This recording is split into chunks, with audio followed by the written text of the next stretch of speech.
என்ற ஒரு வார்த்தையை நான் உங்களுக்கு முன்பாய் வைக்கிறேன். எல்லாரும் சொல்லுவோம் அந்த வார்த்தையை. எல்லாரும் சொல்லுங்க. அப்படி சொல்லுங்க. ஜெபமே ஜெயம். ஒரு கிறிஸ்தனுடைய மந்திரம் என்னவென்றால் ஜெபம். ஒரு கிறிஸ்தனுடைய சக்தி என்னவென்றால் ஜெபம். ஒரு கிறிஸ்தனுடைய வெற்றி என்னவென்றால் ஜெபம். ஜெபத்தை விட்டுட்டு நீங்க எது பிரயாசப்பட்டாலும் ஃபெயில். கிறிஸ்தவர்களை பற்றி நான் பேசுறேன். ஜெபத்தை விட்டுட்டு நீங்க எப்படி நீங்க பிரயாசப்பட்டாலும் அது சக்சஸ் ஆகாது. ஒரே உதாரணம் சொல்றேன், கவனிங்க. நோவாவின் பேழை, நான் பிரசங்கத்துக்கு வரல, ஒரு சின்ன உதாரணம் சொல்றேன். நோவாவின் பேழை, நோவாவின் பேழையில ஜலம் வற்றிவிட்டது. வெளியே ஜலம் தண்ணீர் வற்றிவிட்டதா இல்லையா என்று நோவா முதலாவது எதை அனுப்பினான்? முதலாவது எதை அனுப்பினான்? சத்தமா சொல்லணும். கரெக்டா? காகமா புறாவா? சொல்லுங்க. காகமா புறாவா? முதலாவது காகத்தை அனுப்பினான், அதுக்கப்புறம் தான் புறாவை அனுப்பினான். ஸ்தோத்திரம். எது அவனுக்கு தெளிவான பதிலை கொடுத்தது? புறா. எது அவனுக்கு தெளிவான பதிலை கொடுத்தது? புறாதான். காகம் போச்சு உள்ள வருது, போது வருது. இப்படிதான் ஒரு ஸ்திரம் இல்லாமல் தான் நோவா காணப்பட்டான். ஸ்தோத்திரம். புறாதான் ஜெபத்தை காண்பிக்கிறது, காகம் மனுஷீக சுபாவத்தை காண்பிக்கிறது. நீங்க மனுஷீக சுபாவமாய் எப்படி செய்தாலும் எதை செய்தாலும் அது சக்சஸ் ஆகாது. எப்படி நோவா காகத்தை அனுப்பி ஒரே குழப்பத்தில் இருந்தாலும் அது போல நாம் இருப்போம். ஜெபம் தான் நமக்கு பெரிய வெற்றியை நமக்கு தரும். ஸ்தோத்திரம். இந்த நாளில் இந்த பிரசங்கத்தை கேட்டுக் கொண்டிருக்கும் போது நம்ம யாவர் மீதும் ஒரு நல்ல ஜெப ஆவி இறங்கட்டும். கரங்களை நாம உயர்த்துவா. கண்ணு சின்ன ஜெபம். இந்த பிரசங்கத்தை கேட்டுக் கொண்டிருக்கும் பொழுது அன்றைக்கு ஆண்டவரே பேதுரு 3000 பேர்கள் ரட்சிக்கப்படும்படியா பேதுரு பிரசங்கம் செய்து கொண்டிருக்கும் பொழுது அவர்கள் ஆண்டவரை ரட்சிப்பை அடைந்தார்கள். இந்த நாளில கூட ஒரு ஜெப ஆவி, ஒரு ஆண்டவர் ஒரு ஜெபம் செய்கிற ஒரு ஆவி, ஒரு ஜெப கிருபை, ஒரு ஜெப ஆவி எங்கள் யாவர் மீது இறங்கட்டும். ஆண்டவரே இங்கிருந்து போகும் பொழுது ஒரு விசேஷமான ஆவியோடு உங்களுடைய பிள்ளைகள் திரும்பி போகும்படிக்கு தேவனின் அருள் செய்வீராக. ஆமென். ஜெபமே ஜெயம்.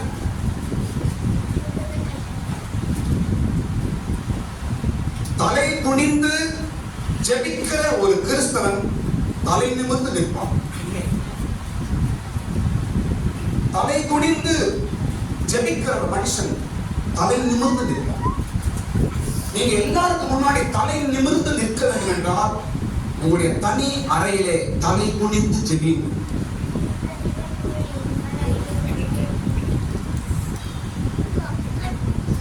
எல்லா மனுஷன் முன்பாகவும் நீங்க தைரியமாய் நிற்க வேண்டும் என்றால் உங்களுடைய தனி அறையில் நீங்கள் ஜெபியுங்கள். எல்லா மனுஷன் முன்பாய் நீ உயர்ந்து ஸ்பெஷலா ஜெபிக்க, ஸ்பெஷலாய் காணப்பட வேண்டும் என்றால் உன்னுடைய தனி அறையில் நீ ஜெபம் பண்ணு. நீ கர்த்தரோடு ஜெபிக்கிற மனுஷனா இருந்தால் இந்த ஏரியாவிலே உன்னை ஆண்ட விசேஷமாக வைப்பார். உன் சொந்த பந்தத்தில் உன்னை விசேஷமாக வைப்பார். உன் ஊர்ல உன்னை விசேஷமாக வைப்பார். நீ ஸ்பெஷலா இருப்பீங்க. ஜெபமே ஜெயம். இன்றைக்கு நான் ஒரு மனுஷனுடைய ஜெபத்தை குறித்து நான் உங்களுக்கு சொல்லி நான் முடிச்சிருக்கோம். அந்த மனிதன் யார் தெரியுமா? தானியேல். எல்லாரும் சொல்லுங்க. தானியேல் ஜெபிக்கிற ஒரு மனுஷன். அவன் ஜெபம் எப்படி இருந்தது, அந்த ஜெபம் அவனுக்கு எண்ணத்தை கொடுத்தது என்பதை குறித்து நான் பேச போகிறேன். கர்த்தருக்கு ஸ்தோத்திரம். இந்த நாளில் தேவ வார்த்தை அநேகர் இங்கு சில விஷயங்களுக்காக நீங்க ஜெபித்துக் கொண்டிருக்கிறீர்கள். கண்ணீரோடு ஜெபித்துக் கொண்டிருக்கிறீர்கள். ராத்திரி கூட ஜெபிச்சிருக்கிறீங்க. சில விஷயத்துக்காக நீங்க ஜெபித்துக் கொண்டிருக்கிறீர்கள். ஸ்தோத்திரம். ஆண்டவர் பேசுகிறார். ஆண்டவர் சொல்லுகிறார், உன் ஜெபம் பதிலை கொண்டு வரும் என்று பேசுகிறார். உன் ஜெபம் உனக்கு ஒரு பெரிய ஒரு சக்தியை பலத்தை கொண்டு வர போகிறது என்று ஆண்டவர் பேசுகிறார். ஆமென். ஸ்தோத்திரம். தானியேலின் ஜெபம். தானியேலை குறித்து பார்க்கும்போது 4 விஷயம் நான் சொல்றேன், எல்லாம் கவனிங்க, அப்புறம் பாருங்க, நான் சொல்லும்போது எழுதி கொள்ளுங்க. தானியேல் கிட்ட 4 விஷயம். முதலாவது, அவன் உயர்த்தப்பட்டான். பாபிலோன் தேசத்திலே தானியேல் உயர்த்தப்பட்டான். அந்த தேசத்திலே கடவுள் உயர்த்தினார். காரணம் ஜெபம். இரண்டாவது, தானியேலின் காரியம் எல்லாம் ஜெயமாய் இருந்தது என்று பைபிள்ல படிக்கிறோம். அவன் செய்ததெல்லாம் சக்சஸ் ஆகும். அவன் செய்ததெல்லாம் சக்சஸ் ஆகும். அவன் காரியம் எல்லாம் ஜெயமாய் இருந்தது என்று பைபிள்ல போட்டிருக்கிறது. காரணம் அவன் ஜெபம். மூன்றாவது, சிங்கத்தின் வாய் கட்டப்பட்டது. காரணம் தானியேலின் ஜெபம். தானியேலின் சத்துருக்கள் வெட்கப்பட்டு போனாங்க.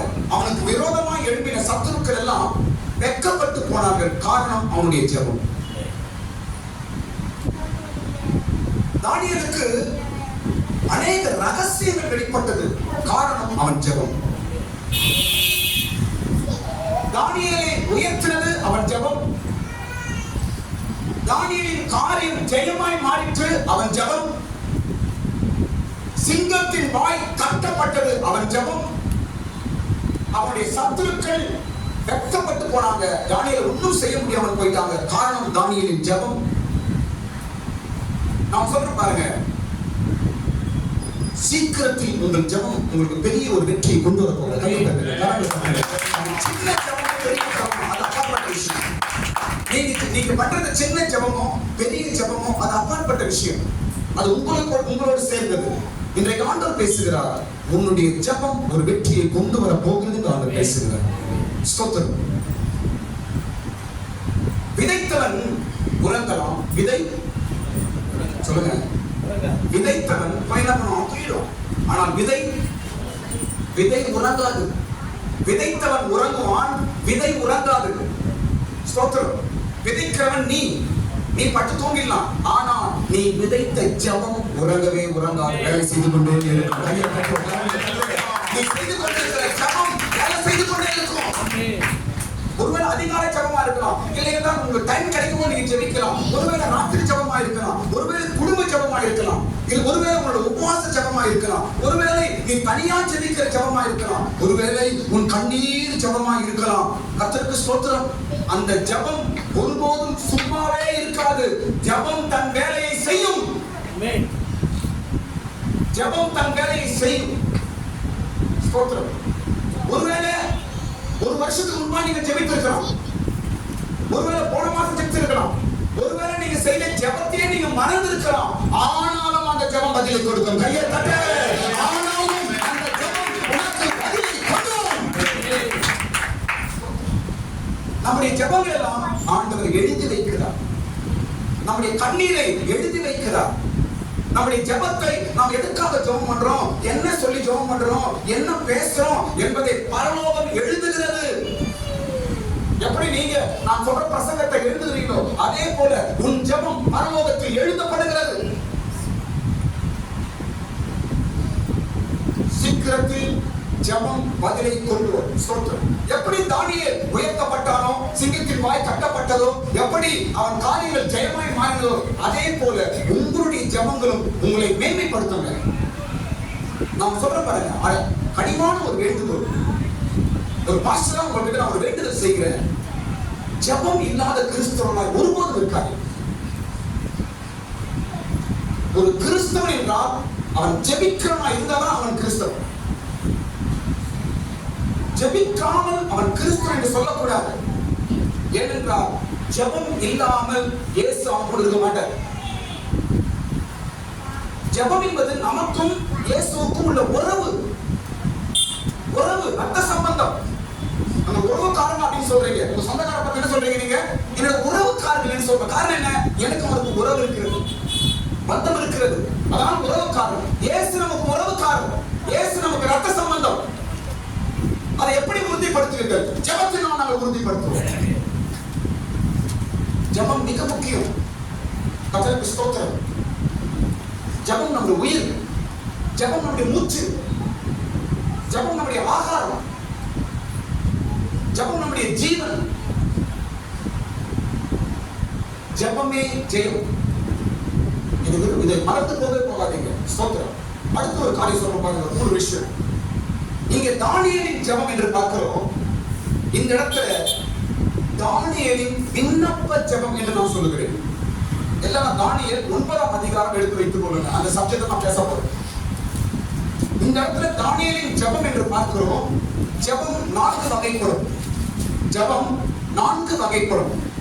ஜெபம் 1, இரண்டாவது ஜெபம் என்று, முதலாவது ஜெபம், இரண்டாவது விண்ணப்பம், மூன்றாவது வேண்டுதல், நான்காவது துதி.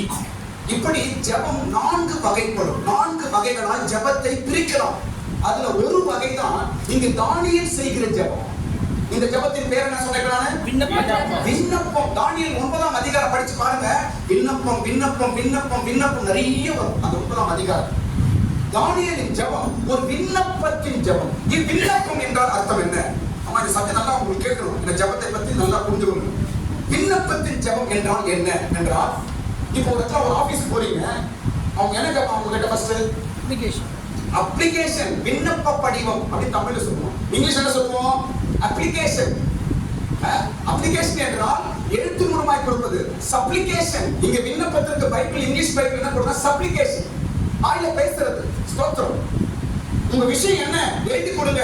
பேங்க்குக்கு போறோம், ஒரு ஆபீஸ்க்கு போறோம், அங்க போன உடனே அம்மா அப்ளிகேஷன் கொடுங்க. ஜாபுக்கு போற அப்ளிகேஷன் என்ன, உன் காரியம் என்ன, எழுதி கொடு என்று சொல்றார். விண்ணப்ப ஜெபம் என்றால், கவனிங்க, விண்ணப்ப ஜெபம் என்றால் ஒரு குறிப்பிட்ட விஷயத்தை, ஒரு குறிப்பிட்ட காரியத்தை இயேசுவிடத்தில் நாம் பேசுவது விண்ணப்ப ஜெபம். பர்టిక్యులரா ஒரு விஷயத்தை. இங்க தானியேல் ஒரு குறிப்பிட்ட விஷயத்தை தான் பேசுறார். அந்த அதிகாரம் படிச்சா உங்களுக்கு புரியும். தரிசனத்தை குறித்து, 70 வாரங்களை குறித்து, என்ன நடக்க போகுது என்பதை, ஒரு விஷயத்தை குறித்து தானியேல் தேவனிடத்தில் பேசுறார். அதனால் அது விண்ணப்ப ஜெபம் என்று சொல்லப்படுகிறது. ஸ்தோத்திரம். விண்ணப்பம் என்று ஒன்று உண்டு, வேண்டுதல் என்று உண்டு, ஸ்தோத்திரம் என்று உண்டு, ஜெபம் என்று உண்டு. ஜெபம் 4 வகைகளால் பிரிக்கிறோம். கர்த்தருக்கு ஸ்தோத்திரம். முதலாவது இந்த தானியேலின் ஜெபம் என்ன ஜெபம்? இது விண்ணப்பத்தின் ஜெபம். நாம கூட சில விஷயத்தை, ஒரு விஷயம் சொல்லுங்க, ஒரு பிள்ளையோட எக்ஸாம், உங்க பிள்ளைக்கு எக்ஸாமுக்காக ஜெபம் பண்றீங்க, ஒரு குறிப்பிட்ட விஷயம். இந்த விஷயத்தை ஆண்டவர்கிட்ட சொல்றோம், அவ நல்லா படிக்கணும், நல்லா மார்க் வாங்கணும், என் பொண்ணு நல்லா ரேங்க் எடுக்கணும், என் பொண்ணு எதிர்காலம், இந்த விஷயம் தான் சொல்றீங்க பாருங்க. இது பேர் தான் விண்ணப்பம். ஒரு பர்టిక్యులர் திங்ஸ், ஒரு பர்టిక్యులர் ஒரு காரியத்தை வைத்து நாம் அதை வைத்து சொல்லி ஜெபிக்கும் போது அது விண்ணப்ப ஜெபம் என்று சொல்லப்படுகிறது. இரண்டாவது காரியம், தானியேல் பார்த்து தேவ தூதன் சொல்றார், நீ எனக்கு மிகவும் பிரியமானவன் என்று சொல்ற. எல்லாம் 9ஆம் அதிகாரத்துல வீட்டுல படிச்சுப்பா. நீ எனக்கு சொல்லுங்க, நீ எனக்கு மிகவும் பிரியமானவன். அந்த வார்த்தை தமிழ் படிங்க. நீ மிகவும் பிரியமானவன். போதும். நீ மிகவும் பிரியமானவன். ஏன் நான் பேசுறேன்னா, ஜெபிக்கிறவர்கள் தான் கடவுளுக்கு மிகவும் பிரியமானவர்கள். எல்லா கிறிஸ்தவங்களும் கடவுளுக்கு பிடிக்கும் சொல்ல முடியாது. பைபிள் எடுத்தோம்னா கடவுளுக்கு பிடிக்குமா, பிரியமானவர்களா? இல்லை. இதோ என் பிரியமானவன் என்று இயேசு குறித்து தேவ தூதன் சாட்சி கொடுக்கிறார். இங்க தானியேலுக்கு சொல்றார், நீ எனக்கு மிகவும் பிரியமானவன். பிரியமானவன் அல்ல, மிகவும். ஒரு ஜெபிக்கிற சிஸ்டர், ஒரு ஜெபிக்கிற பிரதர் கடவுளுக்கு மிகவும் பிரியம். இதை மறந்துடக்கூடாது. நீ மிகவும் கடவுள் நான் ரொம்ப இஷ்டமா இருக்கணும்னு நினைக்கிறீங்களா? ஜெபிங்க போதும். ஜெபம் பண்றவங்களா இருங்க. கடவுளுக்கு நீங்க மிக மிக மிக பிரியமாய் மாறுவீர்கள். மூன்றாவது விஷயம், ஜெபம். ஜெபத்துல எது முக்கியமான காரியம்? ஒருத்தர் நீங்க ஜெபிக்க போறீங்க, இப்ப நீங்க ஜெபம் பண்ண போறீங்க, உங்க வீட்டுல தனியாக ஜெபம் பண்ண போறீங்க.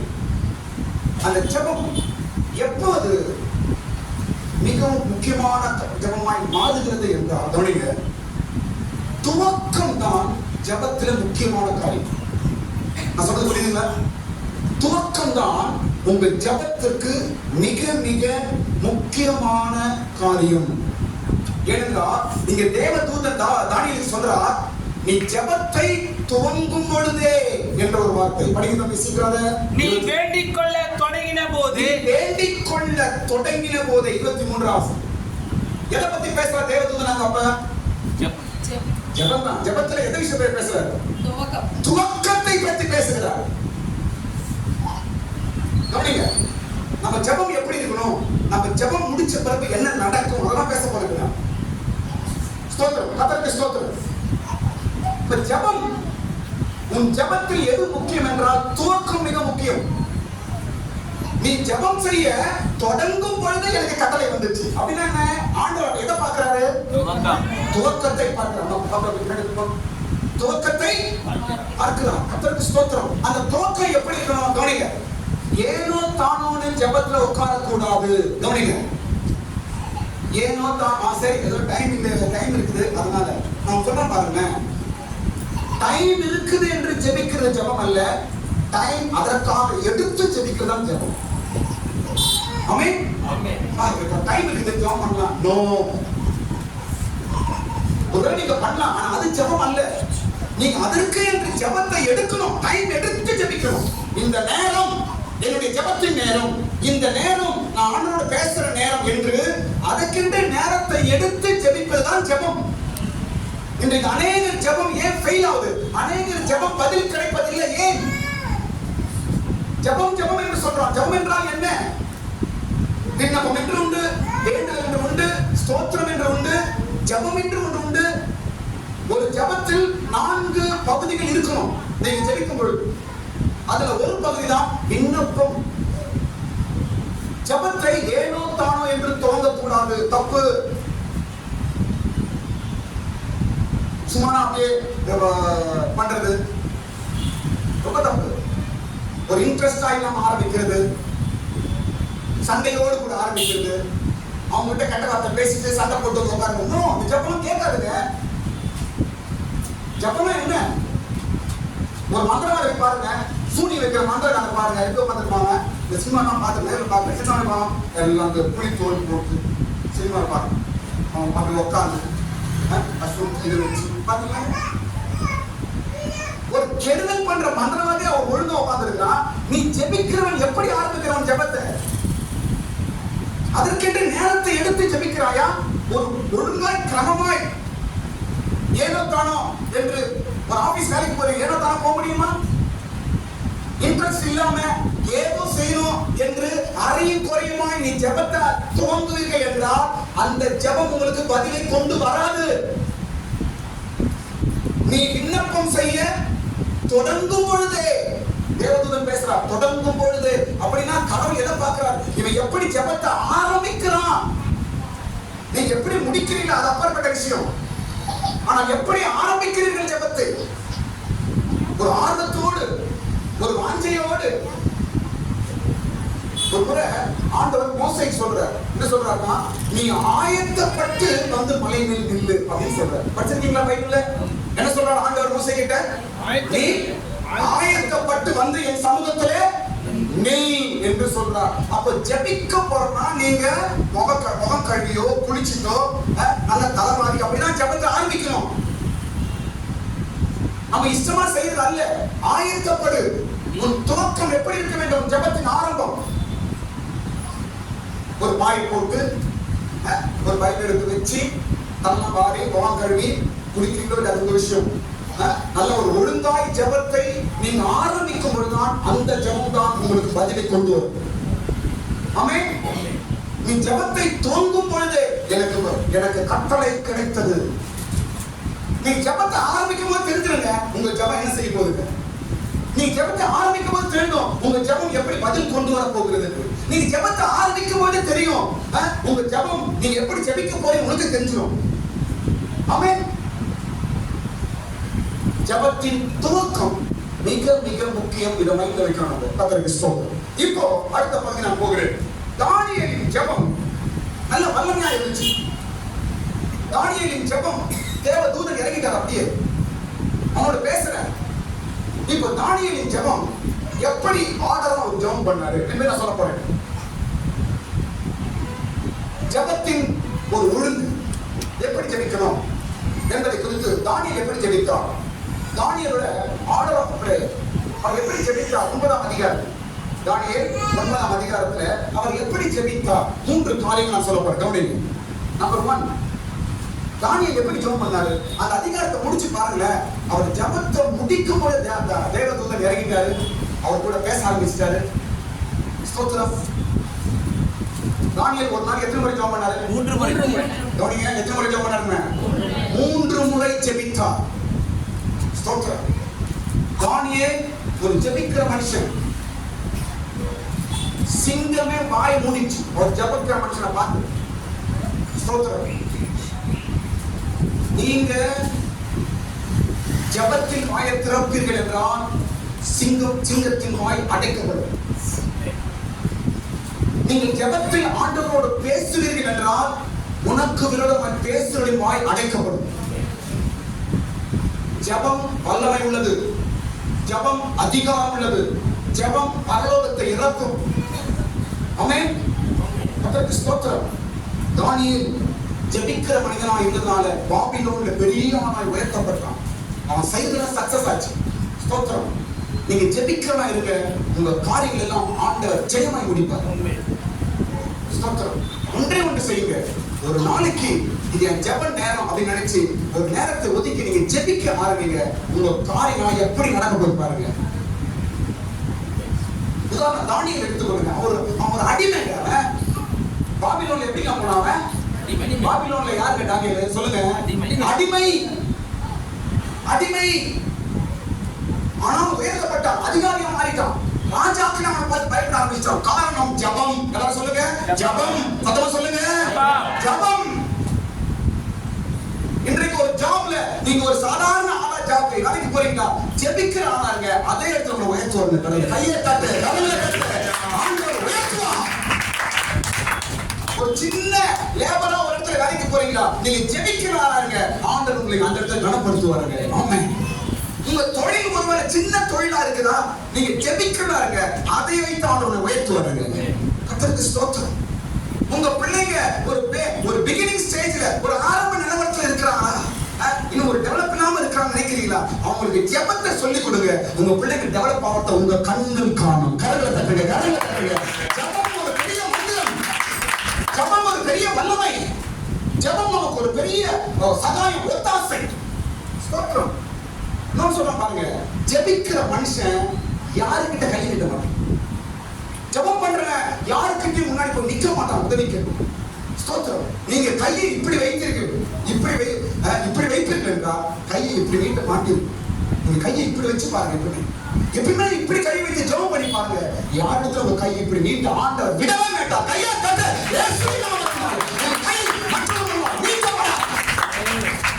பரலோகத்துக்கு நேரா உன் கையை உயர்த்து. மனுஷன் முன்பாக கையை நீட்ட மாட்டார். பரலோகத்துக்கு நேரா உன் கையை உயர்த்து. மனிதன் மீது உன் கையை நீட்ட விட மாட்டார். உன் கண்களை பரலோகத்துக்கு நேராய் ஏறிடு. மனுஷன் நேரா நீ கண்ணை யார் மனுஷனை பார்க்க வேண்டிய அவசியமே இல்லை. கர்த்தருக்கு ஸ்தோத்திரம். இன்றைக்கு கிறிஸ்தவர்கள் மத்தியிலே ஜெபத்தின் வல்லமை குறைந்திருக்கிறது. எல்லாம் சாமர்த்தியமா பேசுறதும் தந்திரமாய் பேசுறதுதான் மனுஷன் வாழ்க்கை நினைக்கிறாங்களோ? அதெல்லாம் இல்லங்க, பொய்ங்க அதெல்லாம். நீங்க ஜெபிச்சு சாதாரண ஜெபி ஒரு ஜெபிக்கிற ஆளா இருந்து பாருங்க. நீ பேச வேண்டிய அவசியம் இல்லைங்க. உன் வேலை தானா நடக்குங்க. நீ பேச வேண்டிய அவசியமே இல்லை. உன் வேலைகளை ஜெபம் தானாய் நடத்தும். உன் காரியங்கள் முன்னாடி போகும். உன் குடும்பம் நடத்தப்படும். உன் பிள்ளைகள் போஷிக்கப்படுவார்கள். உன் தேவைகள் சந்திக்கப்படும். வீடு வாசல் இல்லாதவர்களுக்கு கர்த்தர் வீடு வாசலை ஏற்படுத்தி கொடுக்கிறார் என்று பைபிள் இருக்கு. அவரை ஏற்படுத்தி கொடுப்பார். யாருக்கு? ஜெபிக்கிறவர்கள். கவலைப்படக்கூடாது. எதை பத்தி யோசிக்க கூடாது. மனுஷன்கிட்ட போய் நிக்க கூடாது. வீண் வார்த்தை பேசக்கூடாது. என்ன செய்யணும்? ஒரு நாளைக்கு ஒரு நாளைக்கு ஜெபிங்க. அவ்வளவுதான். நீ சாதாரணமா ஜெபிக்கிறதா இருந்து பாருங்க. உங்க வீட்டுல கால் மேல கால் போட்டு உட்கார்ந்தா போதும். உங்க வேலை தானா ஜெயமா நடக்குங்க. கையை தட்டுங்க, தரங்க தட்டுங்க. கால் மேல கால் போட்டு உட்கார்ந்து உங்க வேலை ஜெயமா நடக்கும். ஒரு ஜெபிக்கிற மனுஷனா இருந்தா போதும். தேவன் அவன் இடத்தில் இருப்பார். கர்த்தர் அவனோடு இருப்பார். தேவ தூதர்கள் அவனோடு இருப்பார்கள். பரலோகம் அவனோடு கூட இருக்கும். இப்ப தானியேலுடைய ஜெபத்தின் 3 ஆர்டர். ஒரு ஆர்டரை ஜெபம் பண்றார். 3 ஆர்டர்கள். நம்பர் 1, முதலாவது தானியேல் எப்படி ஜெபம் பண்ணாரு? அவர் ஜெபம் எப்படி இருந்தது? என்றால் நம்பர் 1 பாவ அறிக்கையின் ஜெபமாய் இருந்தது அவருடைய ஜெபம். சொல்லுங்க, சத்தமா சொல்லுங்க. பாவ அறிக்கையின் ஜெபம். முதலாவது நீங்க ஜெபிக்க ஆரம்பிக்கிறீங்கன்னா கவனிங்க, உங்க ஜெபம் சரியாய் ஒழுங்காய் ஆரம்பிக்கணும். எப்படி ஆரம்பிக்கணும்? பாவ அறிக்கை. முதலாவது ஜெபத்துல உட்கார்ந்து கொண்டு நம்முடைய பாவத்தை அறிக்கை செய்ய வேண்டும். அப்பதான் அந்த ஜெபத்திற்கு வல்லமை, அப்பதான் அந்த ஜெபம் நமக்கு பதில் கொடுக்கும். பாவத்தை அறிக்கை செய்யாமல் நமக்குள்ள இருக்க தப்பெல்லாம் ஆண்டவர்கிட்ட சொல்லாம நம்ம எவ்வளவு நேரம் ஜெபம் பண்ணாலும் அந்த ஜெபம் பதில் கொண்டு வராது. ஆமென். பாவ அறிக்கையின் ஜெபம் தானியேல் 9ஆம் அதிகாரம் 4ஆம் வசனத்தில் இருக்குது. தானியேல் 9ஆம் அதிகாரம் 20ஆம் வசனத்தில் இருக்குது. இத படிச்சு பாருங்க. தானியேலின் ஜெபம் முதலாவது பாவ அறிக்கையின் ஜெபமாய் இருந்தது. தன் பாவத்தை அவர் அறிக்கை செய்கிறார். ஸ்தோத்திரம். நிறைய பாவத்தை அவர் அறிக்கை செய்தார். நிறைய பாவத்தை அறிக்கை செய்கிறார். அதுல ஒரு பாவம் என்ன தெரியுமா? கவனிங்க. தானியேல் ஜெபத்துல அறிக்கை செய்த முதல் பாவம் என்ன தெரியுமா? நான் ஜெபம் பண்ணாம இருந்தது என் பாவம் அப்படின்னு சொல்றாரு. அறிக்கை செய்யறாரு. எந்த வசனம் தெரியுமா? அது 13ஆம் வசனம் 9 13 வீட்டுல படிச்சு பாருங்க. கடைசியில படிக்கும்போது கர்த்தரின் முகத்தை நோக்கி கெஞ்சினதில்லை. அப்படின்னு அர்த்தம். கர்த்தர் முகத்தை நோக்கி கெஞ்சினது இல்லை அப்படின்னு என்ன அர்த்தம்? ஜெபிக்கல, இது என் பாவம் அப்படின்னு சொல்றாரு. வீட்டுல போய் என்ன பாருங்க ப்ளீஸ். இந்த வாரத்துல நீங்க ஞாயிற்றுக்கிழமை அடுத்த ஞாயிற்றுக்கிழமைக்குள்ள தானியேல் 9ஆம் அதிகாரம் மாத்திரம் நீங்க 3 முறை படிச்சிருக்கணும். அடுத்த முறை நான் திடீர்னு கேள்வி கேட்பேன். தானியேல் 9ஆம் அதிகாரத்தை இந்த வாரம் எல்லாம் நீங்க எத்தனை முறை படிக்கணும்? 3 முறை நீங்க படிச்சுட்டு வாங்க. ஏதாவது டவுட் ஆனா என்கிட்ட கேளுங்க, ஃபோன் பண்ணி நான் பேசுறேன். ஆனா இது மிக மிக ஒரு ஜெபத்தை நமக்கு தூண்டுவிக்கிற ஒரு அதிகாரம். பாவ அறிக்கையின் ஜெபம். முதலாவது என்ன பாவத்தை அறிக்கை பண்றாரு? என்ன சொல்றாரு? பாவம் என்ன சொல்றாரு? நான் ஜெபம் பண்ணாம இருந்தது என் பாவம் சொல்றாரு. சிரிப்பா இருக்கு. இதெல்லாம் ஒரு பாவம். அப்படி பார்த்தா என் வாழ்க்கை நானே ஒரு பாவம் தான். ஜெபிக்காமல் இருப்பது பாவம். கிறிஸ்தவனே, கிறிஸ்டியன் பிரதர் சிஸ்டர், நீங்க ஜெபம் பண்ணாம இருக்கிறதே பாவம் தான். நான் பாவமே செய்யறது இல்ல. நான் கெட்ட வார்த்தை பேச மாட்டேன், சண்டை போட மாட்டேன், குடிக்க மாட்டேன், நான் யாரையும் எந்த ஒரு தப்பு செய்ய மாட்டேன், திருட மாட்டேன், கொலை பண்ண மாட்டேன், நான் ரொம்ப நல்ல நான் கிறிஸ்தவன். சரி, ஓகே. ஆனாலும் உங்ககிட்ட ஒரு பாவம் என்ன? நீ ஜெபம் பண்றதே கிடையாது. அதிகாலை ஜெபம் கிடையாது, தனிப்பட்ட ஜெபம் கிடையாது, உபவாச ஜெபம் கிடையாது, குடும்ப ஜெபம் கிடையாது. எப்படி உன்னிடத்துல பாவம் இல்லை என்று சொல்லுகிறாய்? தானியேல் பாருங்க, எவ்வளவு பெரிய ஒரு தீர்க்கதரிசி. முழு பைபிள்ல தானியேலின் புத்தகம் மிக மிக இம்பார்ட்டன்ட் புக்.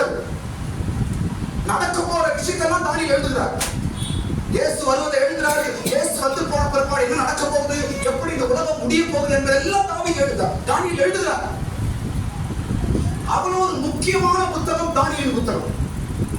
அவர் சொல்றாரு, நான் ஜெபம் பண்ணாம இருந்தது என் பாவம். 2025ஆம் வருஷம் ஸ்டார்ட் ஆயிடுச்சு. ஜனவரி, பிப்ரவரி, மார்ச் முடிய போகுது.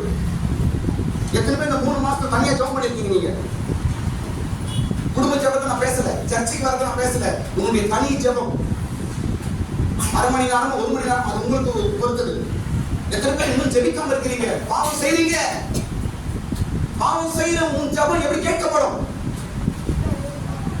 தானியேல் சொல்றான், நான் ஜெபம் பண்ணாம இருந்தது என் பாவம். கர்த்தருக்கு ஸ்தோத்திரம். இப்படியா பாவ அறிக்கையை அவர் செய்கிறார். முதல் ஜெபத்தின் முதல் ஆர்டர் என்ன இருக்கணும்? பாவ அறிக்கை. நம்முடைய தப்புகளை ஃபர்ஸ்ட் நம்ம ஆண்டவர்கிட்ட சொல்லணும். ஆண்டவரே, குறைகளை மன்னிங்க, இப்படி தப்பு பண்ணிட்டேன், என் குறை, என் தப்பு, என் பாவம், இதெல்லாம் மன்னிச்சு என்னை சுத்திகரிங்க, என்னை சுத்தமாக்குங்க என்று சொல்லிட்டு தான் அடுத்த ஸ்டெப்புக்கு நீங்க ஜெபத்துக்கு போகணும். அப்பதான் உங்களுக்கு ரூட் கிளியர் ஆகும். உங்க ஜெபம் மேல போய் சேரும். பாவத்தை அப்படியே வச்சுட்டு பாவம் அறிக்கை செய்யாம கோபம், பகை, சண்டை, சச்சரவு, கெட்ட வார்த்தை எல்லாம் உள்ளே வச்சுட்டு ஜெபம் பண்ணா எப்படி போவோம்? டோர் க்ளோஸா இருக்குது, மேல போகாது. பாவ அறிக்கை உன் ஜெபத்திற்கு வாசலை திறக்கும். பாவ அறிக்கை உன் ஜெபம் பரலோகத்துக்கு போகும்படி கதவை திறக்கும். நம்முடைய பாவம் தான், நம்முடைய குறை குற்றம் தான் நம் ஜெபம் பரலோகத்துக்கு போகாமல் தடைப்படுத்துகிறது. ஸ்தோத்திரம்.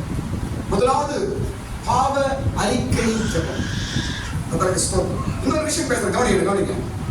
கடவுள் யாருடைய பாவத்தை மன்னிப்பார்? யாருடைய பாவத்தை கடவுள் மன்னிப்பார்? நீங்க நிறைய விஷயம் சொல்லலாம், உங்களை கேட்டா நிறைய விஷயம் சொல்லலாம். ஆனா நான் சொல்றேங்க, யாருடைய பாவத்தை கடவுள் மன்னிப்பார் என்றார், நீங்க யார் பாவத்தை மன்னிக்கிறீங்களோ அப்பதான் உங்க பாவம் மன்னிக்கணும். அப்படி சொல்றோம். நீங்க மற்றவருடைய பாவத்தை மன்னித்தால் உங்க பாவம் மன்னிக்கப்படும். நீங்க யாரையும் மன்னிக்க மாட்டீங்க, யாரையும் யாரோட தப்பையும் நீங்க ஒத்துக் கொடுக்க மாட்டீங்க, மன்னிக்க மாட்டீங்க, மனசுல வச்சிருக்கீங்க. கோபம் பகையை அப்படியே வச்சுட்டா உன் பாவம் எப்படி ஆண்டவர் மன்னிப்பார் நம்புறீங்க? இயேசு ஜெபம் சொல்லி கொடுக்கும்போது கவனிங்க, இயேசு ஜெபம் சொல்லி கொடுக்கும்போது ஒரு விஷயம் சொல்லி தர்றார். என்னன்னா, நான் என் கடனாளிகளை மன்னிப்பது போல நீர் என்னை என் கடனை மன்னியும். என்ன அர்த்தம்? நான் மற்றவர்களை மன்னிக்கிறது போல நீர் என்னை மன்னியும். நான் சொல்றேன் பாருங்க, ஜெபம் நாளுக்கு நாள் உங்களுக்குள்ள ஒரு பவர் அதிகப்படுத்தும். நீங்க ஜெபிக்கிற ஆளா இருக்கும்போது நீங்க சாதாரண ஆளா இருக்க மாட்டீங்க, நீங்க மாறிட்டே இருப்பீங்க. அப்படியே உங்ககிட்ட ஏதோ ஒரு ஸ்பெஷல் பவர் உங்ககிட்ட வேலை செய்யறத நீங்க உணர முடியும். நான் எவ்வளவு பேர் பார்த்திருக்கேன். ஸ்தோத்திரம். ஒரு ஜெபிக்கிற ஆளா இருந்து நீங்க ரோட்ல நடந்து போய் பாருங்க, எத்தனை மந்திரவாதி எத்தனை சூனியம் பண்ணா முன்னாடி நீங்க பயந்து கீழே விடுவான். கெட்ட எண்ணத்தோடு யாரும் உங்ககிட்ட வர முடியாது, கெட்ட எண்ணத்தோடு யாரும் உங்ககிட்ட வந்து பேசவே முடியாது. உங்களை ஏமாத்தணும்னு நினைச்சு உங்ககிட்ட வந்தாலும் அவங்க அப்படி நின்று அவங்க பேச முடியாது. காரணம், உனக்குள்ளே இருக்கிற ஜெப வல்லமை. ஜெபம் என்பது கடவுளுடைய பெரிய பவர்ங்கிறது அது நமக்குள்ள வருதுங்க. அப்படியே உன்னை யாராவது ஏமாத்தணும், உன்னை ஏதாவது துரோகம் பண்ணணும் நினைச்சு உங்ககிட்ட வந்தா அவன் படிக்கவே படிக்காது, அவன் வந்து ஏமாந்துதான் போவான். காரணம், உனக்குள்ள இருக்கிற ஜெப வல்லமை. இப்ப நம்முடைய பாவங்கள் மன்னிக்கப்பட வேண்டும் என்றால் எல்லாரும் கவனிங்க, நீங்க மற்றவர்களை மன்னிச்சாதான் உங்களுக்கு மன்னிப்பு கிடைக்கும். பாருங்க, அநேக கிறிஸ்தவர்கள் சாகும்போது பெட்ரெட்டா இருந்து பல வருஷமா கஷ்டப்படுறாங்க. நல்ல கிறிஸ்துவஸ் தான், கட்சி வரவங்க தான். ஆனா சாவு நேரத்துல பல வருஷமா பெட்ல இருந்து ரொம்ப வேதனைப்படுறாங்க. சீக்கிரம் உயிர் போயிட நல்லா இருக்கும். ஆனா பல வருஷமா உயிர் போகாம வேதனை மக்களுக்கு ரொம்ப வெறுப்பு ஆகிறாங்க. ஏன் தெரியுமா? அப்படி நம்ம இருக்கவே கூடாது. ஏன் தெரியுமா? மன்னிக்காதனாலதான். உயிரா இருக்கும்போது யாரையும் மன்னிக்கிறது கிடையாது, உயிரா இருக்கும்போது யாரோட தப்பை நீங்க மன்னிக்கிறது கிடையாது. கோபம் பகை விரோதத்தை உள்ளே வச்சீங்கன்னா சீக்கிரம் உயிர் போகாது. இதான் பைபிள் சொல்லி கொடுத்த ரகசியங்கள். ஏன் கடைசியில் ஆண்டவர் படுக்கையில போறாரு வருஷக்கணக்கா? ஏன்? சில குறைகளை சரிப்படுத்தும்படிக்காக, உனக்குள்ள இருக்கிற இருதயங்கள் சீர்படும்படிக்காக. நீ உயிரோடு இருக்கும்போது எல்லாரையும் மன்னிச்சுட்டு ஒரு ஜெபிக்கிற மனுஷனா இருந்தால் உன்னுடைய மரணம் அநேகர்களுக்கு பெரிய ஒரு மகிழ்ச்சி தான் உண்டாகும். மகிழ்ச்சினா செத்தப்பா அப்படி கிடையாது. மகிழ்ச்சினா நல்ல சாவுப்பா, அருமையான நல்லா தண்ணீர் ஆயிடுச்சு அப்படிதான் சொல்லணும். சாவர நேரத்தில் இழுத்து மற்றவங்களை வேதனைப்படுத்திட்டு மற்றவங்களை வெறுத்து எப்பறம் சாவாங்க சொல்றது, இப்படியெல்லாம் ஒரு கிறிஸ்தவனுக்கும் வரக்கூடாது. இன்றைக்கு மன்னியுங்கள், மற்றவங்களை மன்னியுங்க. யார் மேலே பகை வைக்காதீங்க, யார் மேலே கோபமா இருக்காதீங்க, யார் மேலே விரோதமா இருக்காதீங்க. யார் மேலே இருக்கட்டும், இன்னைக்கு நீ தாழ்த்துவா என்றால் பரலோகத்தில் ஆண்டவர் உயர்த்துவார். கடவுளை தட்டுங்க. இன்னைக்கு நீ மனுஷன் என்றால் உன்னை தாழ்த்துவா என்றால் பரலோகத்தில் கடவுள் உன்னை உயர்த்த வைப்பார். இரண்டாவது விஷயம், முதல் ஆர்டர் பாவ அறிக்கை. ஜெபத்துக்கு மிக முக்கிய முதல்ல பாவ அறிக்கை. இரண்டாவது விசுவாச ஜெபம். சொல்லுங்க, ஜெபம் எப்படி இருக்க வேண்டும்? விசுவாசத்தோடு ஜெபிக்கணும். எங்க படிக்கிறோம்? 9ஆம் அதிகாரம் 10ஆம் வசனம், தானியேல் புத்தகம் 9ஆம் அதிகாரம் 10ஆம் வசனம். அத பாருங்க. ஆனாலும் எங்கள் தேவனாகிய ஆண்டவரிடத்தில் இரக்கங்களும் மன்னிப்புகளும் உண்டு. இந்த சென்டென்ஸ் நமக்கு என்ன சொல்லி கொடுக்குது? சொல்லுங்க. ஆனாலும் என் தேவனிடத்தில் இரக்கங்களும் மன்னிப்பும் உண்டு என்று சொல்றார். இந்த சென்டென்ஸ், அந்த வார்த்தை நமக்கு என்ன சொல்லி தருது? சொல்லுங்க. புரியல உங்களுக்கு என்ன சொல்லி தருது? அவரிடத்துக்கு என்ன உண்டு? மன்னிப்பு உண்டு என்ற ஒரு விசுவாசத்தை சொல்லுது. அதை சொல்லிதான் தானியேல் ஜெபம் பண்றார். அந்த ஜெபம் பண்ணி முடிக்கும் போது தேவதூதன் இறங்கிட்டார். அப்ப ஜெபம் எப்படி பாத்தீங்களா? நான் சொல்றேன் பாருங்க, அன்னைக்கு தேவதூதன் அவர் இறங்கினார். இன்றைக்கு உங்களுடைய ஜெபங்களிலும் தேவதூதன் இறங்குகிறார். ஆனால் கண்கள் காண்பதில்லை. இன்றைக்கு இந்த இடத்துல தேவதூதர்கள் உலாவிக்கொண்டு நாம் இருக்கிறார்கள். ஆமென். நம்முடைய ஆவியின் கண்களில் நாம் உணர்கிறோம், ஆத்துமாவில் நாங்கள் உணர்கிறோம். ஒரு பிரசன்னம் எங்கள் மத்தியில் அசைவாடுவதை நாங்கள் உணர்கிறோம். விசுவாசம் ஜெபம். மன்னிப்பு உண்டு, இரக்கம் உண்டு என்று விசுவாசத்தோடு ஜெபிக்கிறார் தானியேல். அதனால்தான் அவருக்கு வெற்றி கிடைத்தது. அதனால்தான் அவர் ஜெபம் பதிலை கொண்டு வந்தது. இன்னைக்கு உங்க ஜெபம் எப்படி இருக்கிறது? விசுவாசமே இல்லாத ஜெபமா? விசுவாசமே இல்லாத ஜெபமா? எப்படி ஜெபிக்கிறோம்? இந்த காரியத்தில் ஆண்டவர் எனக்கு வெற்றி கொடுப்பார். இந்த காரியம் எனக்கு நடக்கும். நான் ஜெபிக்கிறேன், இந்த காரியத்தில் தேவன் கிரியை செய்வார். நான் ஜெபம் பண்றேன், என் ஜெபம் கேட்கப்படும். தேவன் காரியங்களை செய்வார் என்று விசுவாசத்தோடு ஜெபிக்க வேண்டும். விசுவாசம் உள்ள ஜெபம் விஞ்ஞானிகளை ரட்சிக்கும். விசுவாசம் உள்ள ஜெபம். ஒரு காரியத்துக்காக ஜெபம் பண்ணுங்க, விசுவாசம் ஜெபம் பண்ணுங்க, நம்பிக்கையோட ஜெபம் பண்ணுங்க. நல்ல கைக்காக பலமா இருந்தா முழங்கால் நின்று ஜெபம் பண்ணுங்க. முழங்கால் நின்று ஜெபிக்க ஹாபிட் எல்லாருக்கும் இருக்கணும். இனிமே கேத்தலிக் சர்ச் போற மாதிரி தேவை போட போறாங்க. ஒரு நான் போனேன், கன்னியாகுமரி போனேன். அப்போ பெரிய 6 கிலோ போனா பெரிய பெரிய தேவை அதை முட்டி போட்டு நிற்பாங்க பார்த்தீங்களா? தெரியுமா உங்களுக்கு? முட்டி போட்டு நிற்பான் பெரிய பெரிய தேவை. அங்கே போயிட்டு நான் முட்டி போட்டு நின்று ஜெபம் பண்ணுறேன். சூப்பராக இருக்கு. அந்த டேபிள் தான் போடுறோம். எல்லாரும் முட்டி நிற்கும். அருமையான ஒரு இதெல்லாம் படிக்கணுங்க. தோமா கலரை பாருங்க. தோமா சென்ட் தாமஸ் மவுண்ட் போய் பாருங்க. அந்த கோகம்ல போய் பாருங்க. தோமா முழங்கால் போட்டு கல் அபிஷேக் அப்படி இருக்குது. பார்த்துருக்கீங்களா? அதெல்லாம் போய் பாருங்க. எதை பார்க்குறீங்க? அதை போய் பாருங்க. முழங்கால் போட்ட தோமா அந்த முழங்கால் அந்த கல்லை நான் போய் முட்டி போட்டோம். ஆண்டவரே இதே போல் நானும் முட்டி போட்டு ஜெபம் பண்ணேன். அந்த கல் அப்படியே முழங்கால் போட்டு ஷேப் பண்ணிக்குதுங்க. அப்படியே என்னங்க அதெல்லாம்? நம்முடைய முற்பிதாக்கள் நம்மளுக்கு சொல்லிக் கொடுத்தது. ஒரு கிறிஸ்தவன் எப்படி இருக்கணும், எப்படி ஜெபிக்கணும், எப்படி காரியங்களை சாதிக்க வேண்டும், எப்படி முன்னேற வேண்டும், எப்படி ஒரு கிறிஸ்தவன் வாழ வேண்டும். ஜெபிக்கிற ஆளா இருந்தா உனக்கு யாரும் புத்தி சொல்ல வேண்டிய அவசியம் கிடையாது. உனக்கு யாரும் புத்தி சொல்ல வேண்டாம் நினைக்கிறீங்களா? நீங்க ஜெபம் பண்ணலாம். எது குறித்து யாரும் உங்களுக்கு ஐடியா சொல்ல வேண்டிய தேவையே கிடையாது. நீங்க போய்கொண்டே இருப்பீர்கள். உங்கள் நடைகள் சீராயிருக்கும். நீங்க செய்யற டிசிஷன் கரெக்டா இருக்கும். நீங்க எடுக்கிற முடிவுகள் கரெக்டா இருக்கும். நீங்க பேசுற வார்த்தைகள் கரெக்டா இருக்கும். நீங்க வைக்கிற ஃப்ரெண்ட்ஷிப் கரெக்டா இருக்கும். நீங்க தோங்குற காரியங்கள் கரெக்டா இருக்கும். உங்க குடும்பத்தை நடத்துவது கரெக்டா இருக்கும். உங்க பிள்ளைகளுக்கு சொல்லிக் கொடுக்கிற காரியங்கள் கரெக்டா இருக்கும். உங்க கணவனுக்கு நீங்க சொல்ற ஆலோசனை கரெக்டா இருக்கும். கணவன் குடும்பத்தை நடத்துற விதம் சரியா இருக்கும். ஒரு ஜெபிக்கிற ஆள் குடும்பத்தை ஒருவரும் குறை சொல்ல முடியாது. கிறிஸ்தவன் ஜெபம் ஒன்று போதும், வேற ஒன்றும் தேவையில்லை. உணவானது ஜெபிங்க, கர்த்தர் உங்களோட ஒரு காரியம் செய்வார். விசுவாசத்தின் ஜெபம். மூன்றாவது காரியம் சொல்றேன், சீக்கிரம். மூன்றாவது காரியம், நீதியை சொல்லாத ஜெபமாய் இருக்க வேண்டும். அப்படி சொல்ல கவனிங்க, நீதியை சொல்லாத ஜெபமாய் இருக்க வேண்டும். சரி, இதுக்கு நான் வசனம் சொல்ல கவனிங்க. 18ஆம் வசனம், 9ஆம் அதிகாரம். நாங்கள் எங்கள் நீதிகளை அல்ல, உம்முடைய நாங்கள் எங்கள் நீதிகளை அல்ல உம்முடைய மிகுந்த இரக்கங்களையே நம்பி போதும். தானியேலின் ஜெபம் ஒரு ஆர்டரா இருக்குது. முதலாவது என்ன ஆர்டர்? பாவம் மன்னிப்போடு ஜெபம் பண்றாரு. இரண்டாவது விசுவாசத்தோடு ஜெபம் பண்றாரு. மூன்றாவது நான் நீதியை சொல்லாமல் ஜெபம் பண்றாரு. ஆண்டவரே எங்களுடைய நீதிகளை அல்ல உம்முடைய இரக்கத்தை நம்பி இருக்கிறோம். ஒரு ஜெபம் எப்படி இருக்க வேண்டும்? பிரதர், உங்க ஜெபம் எப்படி இருக்குது? பிரதர், சிஸ்டர், உங்க ஜெபம் எப்படி இருக்குது? நீங்க செய்யற ஜெபம் எப்படி இருக்கிறது?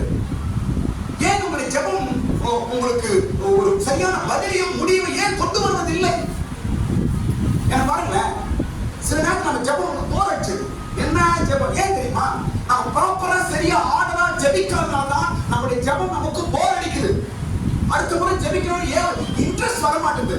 ஏன்னா நீ தூங்க ஸ்டார்ட் பண்றது சரி கிடையாது, ஆர்டரும் சரி கிடையாது, நீ பண்ற ஜெபமும் சரி கிடையாது. எப்படி அடுத்து உனக்கு ஜெபிக்கணும் என்று எப்படி உனக்கு தூண்டுதல் உண்டாகும், ஒரு இன்ட்ரெஸ்ட் எப்படி வரும்? சில பேர் பாருங்க மணிக்கணக்கா ஜெபம் பண்றாங்க. ஃபாதர் பெர்மன்சன் பாருங்க மணிக்கணக்கா ஜெபிப்பாங்க. வெள்ளியின் பாருங்க மணிக்கணக்கா ஜெபிப்பாங்க. ஃபாரின்ல இருக்கு. இப்ப மணிக்கணக்கா ஜெபிச்ச ஒரு இன்ட்ரெஸ்ட் எப்படி வருது உங்களுக்கு? வேலை வெட்டி இல்லையா அப்படி சொந்தம் சொல்லிடுவோம். ஒரு வேலை வெட்டி இல்ல ஜெபம் பண்றேன். இன்னும் ரொம்ப வேலை வெட்டியா வெட்டி வெட்டி இல்ல எழுதுறீங்க. மணிக்கணக்கா ஜெபம் பண்ண எப்படி ஒரு இன்ட்ரெஸ்ட் வருது? எப்படி நம்ம ஆர்டரா சரியா ஜெபிக்கும் பொழுது தேவன் நம்ம மக்கள் இறங்கும் பொழுது ஜெபம் இன்ட்ரெஸ்டா மாறுங்க. இன்ட்ரெஸ்டா மாறுங்க. ஸ்தோத்திரம். இயேசு ஜெபம் பண்றாங்க. பாருங்க இயேசு ஜெபம் பண்றாரு. இந்த வேர்வெல்லாம் அப்படி ரத்தமா ஊத்துதுங்க. அந்த ஜெபம் எப்படி இருக்கும்? நம்ம வேர்வை தான் பார்த்திருக்கிறோம். அந்த வேர்வை எப்படி இருந்துச்சு இயேசு கிட்ட? ரத்த துளியாய் வடிந்தது. அப்ப அந்த ஜெபம் எப்படி இருக்கும்? எப்படி இந்த ஜெபம் இன்ட்ரெஸ்டா எப்படி மாறுது? ஸ்தோத்திரம். எனக்கு தெரிஞ்ச ஒரு மாஸ்டர் இறந்துட்டாரு. மாஸ்டர் மனோகர் அப்படின்னு சொல்லிட்டு அவர் ஸ்ரீலோன்ல ட்ரைனிங் எடுத்தார். இங்கிலீஷ்ல ப்ரீச் பண்ணுவாரு. எப்படி ஜம்ப் பண்ண தெரியுமா? சூப்பரா இருக்குங்க. ராத்திரில சேர்ல உட்கார்ந்து God you are doing this like this. காங்க சேர்ல உட்கார்ந்து பேசினாரு. இங்கிலீஷ் ஜம்ப் பண்ண பேசினாரு பாரு. நான் பார்த்தா யார்கிட்ட பேசினாரு கொண்டு வச்சுக்கோங்க. 1 மணிக்கு யார்கிட்ட பேச அப்ப செல்போன்லாம் கிடையாது. யார்கிட்ட பேசினாரு 1 மணிக்கு திறந்து பார்த்தா சேர்ல உட்கார்ந்து கண்ணாடி போட்டு உட்கார்ந்து பேசினாரு. சூப்பரா இருக்கு. எப்படி பரிசுத்தவான்கள் நமக்கு முன்னாடி இருந்த நம்ம முற்பிதாக்கள் இப்படி எல்லாம் பண்ணிட்டு போனாங்க. நம்ம என்ன பண்றோம்? ஜெபம்னா போடு. 5 நிமிஷம் ஜெபம் பண்ண முடியல போடு. குடும்ப ஜெபம்னா போடு. இது எங்க இருந்து வந்துச்சு போடு? எப்படி ஜெபம் இன்ட்ரெஸ்ட் நம்ம எப்படி போச்சு? சாத்தான் உங்களை மிஸ்கைட் பண்றான். பொய்யான ஜெபத்தை உங்களுக்கு காட்டி கொண்டிருக்கிறான். நீங்க பொய்யான ஜெபத்தை ஏற்கிறதுனால தான் உங்க ஜெபம் போர் அடிக்குது உங்களுக்கு. அடுத்த முறை ஜெபிக்க முடியாமல் போகிறோம். ஸ்தோத்திரம். ஏன் காரணம் சொல்லணும்? நீங்க தங்கள் நீதியை சொல்லாமல் ஜெபிக்க வேண்டும். அப்படின்னா அர்த்தம் என்ன? இப்ப சொல்லணும். நீங்க தங்கள் நீதி உங்க நீதியை சொல்லக்கூடாது. ஜெபத்துல தப்பு. இரக்கத்தை தான் நாம் சொல்ல வேண்டும். நான் இருக்கிறேன், கடவுள் எனக்கு செய்வார். நான் தப்பே பண்றது இல்லை, கடவுள் எனக்கு செய்வார். இதெல்லாம் நீதி. இப்படி அல்ல. பரிசேயர் எப்படி ஜெபம் பண்ணாங்க? லூக்கா எடுக்க சீக்கிரம் படிக்கும். லூக்கா 12ஆம் அதிகாரத்துல பரிசேயர் எப்படி ஜெபம் பண்றாரு? அந்த ஜெபம் ஏன் கேட்கப்படல? 2 பேரும் போய் ஜெபம் பண்றாங்க. ஒருத்தர் ஜெபம் மட்டும் கேட்கப்படுது, இன்னொருத்தர் ஜெபம் ரிஜெக்ட். ஏன்? அவன் நீதியை பேசுறான் ஜெபத்துல. நீதியை நினைத்து நீங்கள் ஜெபிப்பீர்கள் என்றால் உங்கள் ஜெபம் பதிலை கொண்டு வராது. ஒருபோதும் ஒருவேளை நீதியா நீங்க நல்ல மனுஷனா வாழலாம், ஆனா அதெல்லாம் கடைபிடித்து சொல்லக்கூடாது. தப்பு. ஆண்டவரே நான் ஒழுங்கா சர்ச்சுக்கு போயிருவேன், ஆண்டவரே ஒழுங்கா தசமபாகம் கொடுப்பேன், நான் ஒழுங்கா காணிக்கலாம் கொடுப்பேன், எனக்கு நீங்க செய் சொல்ல முடியுமா? நோ, அது தப்பு. அது பரிசேயனுடைய ஜெபம். நீதி தானியேல் சொல்லி தராரு பாருங்க. நீதியில இல்ல, உங்க இரக்கம் தான்பா. அப்பா நான் ஒருவேளை தப்பு பண்ணாத கிறிஸ்தவனா இருக்கலாம், அப்பா நான் ஒழுங்கா சர்ச்சுக்கான கிறிஸ்தவனா இருக்கலாம், அப்பா நான் சரியா பைபிள் படிக்கணும்னா கூட இருக்கலாம், அப்பா நான் பரம்பரை கிறிஸ்டியனா இருக்கலாம். அதெல்லாம் இல்லப்பா, அதெல்லாம் ஒண்ணு இல்லப்பா. உங்க இரக்கம் இதுதான் சரியான. This is right prayer. இதான் சரியான ஜெபம். இதான் தானியேலின் ஜெபம். இந்த ஜெபத்துக்கு தான் தேவ தூதன் இறங்கினான். ஒரு ஜெபம் பண்ற வீடை பாருங்க. வீட்டுல கால் வைக்கும் போது வெளிச்சமா இருக்கு அந்த வீடு. அப்படியே தெரியும் தேவ தூதர்கள் இந்த வீட்டுல இருக்கிறாங்க. ஜெபம் பரிசேயனை கூட ஜெபிக்காதீங்க, நீதியை சொல்லாதீங்க, நீதி நினைக்காதீங்க. ஜெபத்துல உட்காந்துட்டு நான் சரியா இருக்கிறப்பா அப்படிலாம் நினைக்கூடாது. நான் அவனை மேலே கிடையாது, இவங்களை மேலாம் கிடையாது. இதெல்லாம் வரும் ஜெபத்துல. நீ ஜெபம் பண்ணும்போது இந்த ஞாபகத்துல வரும். சர்ச்சில் அவங்க சிஸ்டர் ஞாபகம் வருவாங்க, பிரதர் ஞாபகம் வருவாங்க. அவங்கள காட்டி நான் எவ்வளவு பரவாயில்ல, இவங்கள காட்டி எவ்வளவு பரவாயில்ல, அதுவா அதை காட்டி எவ்வளவு பரவாயில்ல. இந்த ஜெபம் நோ ரிசல்ட். ஒரு ஜெபம் வேஸ்ட். மற்றவர்களை நினைத்து நீ கம்பேர் பண்ணி நான் சரியா இருக்கிறேன் அப்படி நினைச்சாவே ஒரு ஜெபம் ஃபெயில். பதில் வராது. இரக்கம் தான் பதிலை கொண்டு வரும். மற்றவர்களே இரக்கத்துக்கு அர்த்தம் நமக்கு சொல்றேன். இப்ப படிங்க 11-12 வருஷம் படிங்க. தெரியும் லூக்கா 18ஆம் அதிகாரம் 11-12 பரிசேயரின் ஜெபம். லூக்கா 18ஆம் அதிகாரம் 18ஆம் அதிகாரம் வாரத்தில் 2 தடவை உபவாசிக்கிறேன். பாருங்க அவர் நீதியை சொல்றாரு பாருங்க. அவர் நல்ல கருத்து சொல்றாரு. சொல்லுங்க. என் சம்பாதியத்தில் எல்லாம் தசம பாகம் செலுத்தி வருகிறேன் என்று. வாரத்தில் 2 தடவை உபவாசிக்கிறேன். உபவாசம் பண்றேன். என் சம்பாதியத்தில் எல்லாம் தசம பாகம் செலுத்தி வருகிறேன் என்று தனக்குள்ளே ஜெபம் பண்ணினான். ஆயக்காரன் தூரத்திலே நின்று தன் கண்களை வானத்துக்கு ஏறெடுக்க துணியான். பரியேசன் என்று தேவனே, நான் பாரிக்காரர், அநியாயக்காரர், விபச்சாரக்காரர் ஆகிய மற்ற மனுஷரை போலவும் இந்த ஆயக்காரனை போலவும் இராததனால். போதும். என்ன பண்றாரு ஜெபத்துல இவரு? எல்லாம் கவனிங்க, ப்ளீஸ் கவனிங்க. என்ன பண்றாருங்க? கம்பேர் பண்றாருங்க. கம்பாரிசன் இருக்க கூடாது, தப்பு. சர்ச்சில் அந்த பிரச்சனை காட்டி நான் பரவாயில்ல, நான் பரவாயில்ல, எங்க போக பரவாயில்ல, அங்கேயும் அவுட்டு. இவன் என்ன சொல்றான் பாரு, அந்த விபச்சாரக்காரனை போல இல்ல, அவனை போல நான் இல்ல, இவனை போல இல்ல, அப்ப நானு சரியா இருக்கிறேன் அப்படின்னு நினைக்கிறேன். இதான் நீதியின் ஜெபம். இந்த ஜெபம் பதிலை கொண்டு வராது. தானியேல் அழகா சொல்லி தராது. எங்கள் நீதி அல்லப்பா, ஒருவேளை நல்லவனா இருக்கலாம், ஒருவேளை நான் யோக்கியனா இருக்கலாம், அதனால உன் முன்னாடி பலிக்காதுப்பா. அப்பா இதான் ஜெபம். உன் நீதியை கடவுள்கிட்ட நினைக்காத. நான் ஒழுங்கா இருக்கிறேன், அவங்க பத்தி இவங்களை பத்தி கம்பேர் பண்ணி நான் அவங்கள காட்டி நான் எவ்வளவு பெட்டரு, இவங்களை காட்டி எவ்வளவு பாஸ்டரான எவ்வளவு பெட்டரு இப்படிலாம் நினைக்கிறவங்க இருக்கிறாங்க. கர்த்தர் பார்க்கிறார். ஏன் ஜெபம் பதில் தர மாட்டேங்குது? ஏன் உங்க ஜெபம் போர் அடிக்குது? ஏன் உனக்குள்ள ஜெப ஆவி ஏன் அதிகப்படுவது இல்லை? உன் ஜெபம் ரிசல்ட்டை ஏன் கொண்டு வரவில்லை? இதெல்லாம் மிஸ்டேக். நீதியை நினைக்காத. ஸ்தோத்திரம். இந்த பரிசேயன் சொல்லுறான், நான் அவனை போல இல்லை, இவனை போல இல்லை, நான் ஒழுங்கா இருக்கிறேன், தசமா கொடுக்கிறேன், காணிக்கை கொடுக்கிறேன், நான் இப்படி இருக்கிறேன் அப்படி இருக்கிறேன். இதெல்லாம் நினைப்பது என்ன ஜெபம் இது? நான் சொல்றது புரியுதுங்களா? என்ன ஜெபம் இது? நீதியை சொல்லும் ஜெபம். ஜெபத்துல நீதியை நினைக்க கூடாது.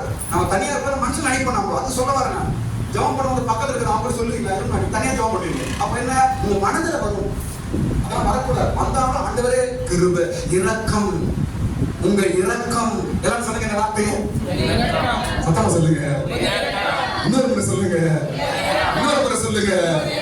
உங்க இரக்கம். இதுதான் தானியேலின் வெற்றி. தானியேல் ஜெபத்தின் ஒரு வெற்றியின் ரகசியம் இதுதான், இரக்கம். இரக்கம் முக்கியம். இரக்கத்தோடு நீங்க தெரியுங்க. இந்த இரக்கம் எப்படி என்றால், இப்ப தானியேல் 9ஆம் அதிகாரம் வாங்க, 17ஆம் வசனத்துல கெஞ்சினே என்று சொல்ற தாவீது கெஞ்சினா. பாருங்க, அவர் அழகா ஜெபம் பண்றார் தானியேல். படிங்க 8ஆம் வசனம், 17ஆம் வசனம் படிங்க. இப்பொழுதும் எங்கள் தேவனே, நீர் உமது அடியானுடைய விண்ணப்பத்தையும் அவனுடைய கெஞ்சிதலையும் கேட்டு. அவருடைய கெஞ்சிதல், இரக்கம், இரக்கம் உள்ள ஜெபம் எனக்கு எப்படி இருக்கும்? கெஞ்சும், கெஞ்சும். நீதி நினைக்காது. நான் நல்லவன், நான் ஒழுங்கு இருக்கிறேன் அப்படின்னு நினைக்காது. இரக்கம் என்ன செய்யும்? கெஞ்சுமா. அப்பா அப்பா சரியா ஆண்டவரே இரக்கம். கெஞ்ச வேண்டும். இதான் இரக்கம்.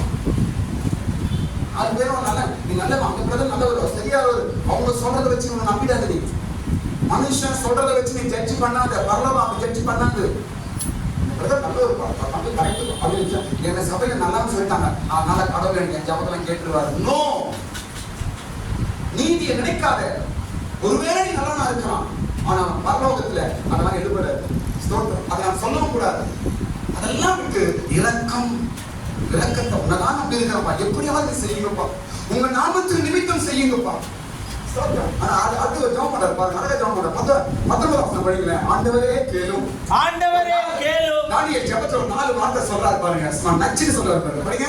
ஆண்டவரே கேளும், ஆண்டவரே கேளும், ஆண்டவரே மன்னியும், ஆண்டவரே மன்னியும், ஆண்டவரே கவனியும், ஆண்டவரே கவனியும். என் தேவனே, உம்முடைய நிமித்தமாக அதை தாமதியாமல் செய்யும். போதும். அது ஜெபம் பாருங்க, அழகா இருக்குது. புதிய ஏற்பாடு நம்ம சொல்றோம், ஆனா நம்மள காட்டி நம்ம எவ்வளவு பெட்டர் இருக்காங்க பழைய ஏற்பாடு. நம்ம தான் டம்மியா இருக்கிறோம்.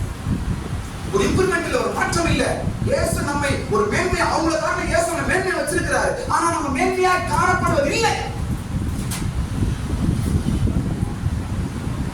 ஆண்டவரே கேளும், ஆண்டவரே மன்னியும், ஆண்டவரே கவனியும், கவனியும்.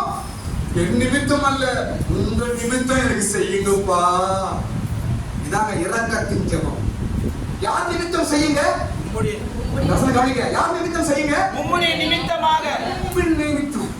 எனக்கு ஏதாவது செய்ய உனக்கு பேர் வரணும்பா.